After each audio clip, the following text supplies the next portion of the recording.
সোনালী ধানে যখন কৃষকের গোলা ভরার কথা, ঠিক তখনই এক ভয়ঙ্কর দুঃসংবাদ নেমে এসেছে সুনামগঞ্জের হাওর জুড়ে।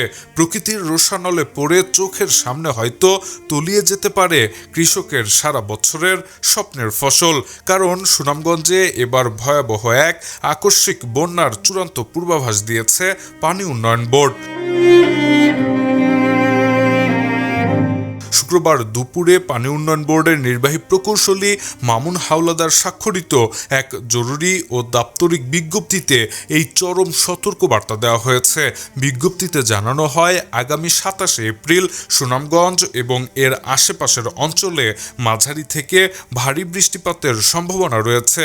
তবে সবচেয়ে বড় বিপদের কারণ হলো আগামী 28 থেকে 30 এপ্রিলের পূর্বাভাস। এই টানা 3 দিন ভারী থেকে অতি ভারী বর্ষণের প্রবল আশঙ্কা রয়েছে সেখানে। পানি উন্নয়ন বোর্ডের সতর্কতা অনুযায়ী এই প্রবল বর্ষণ এবং উজান থেকে নেমে আসা পাহাড়ি ঢলের কারণে প্রধান নদ নদীগুলোর পানি যে কোনো মুহূর্তে বিপদসীমার উপর দিয়ে প্রবাহিত হতে পারে, যার ফলে আগামী 28 এপ্রিল থেকেই সুনামগঞ্জ জেলায় এক ভয়াবহ আকস্মিক বন্যার চরম ঝুঁকি তৈরি হয়েছে।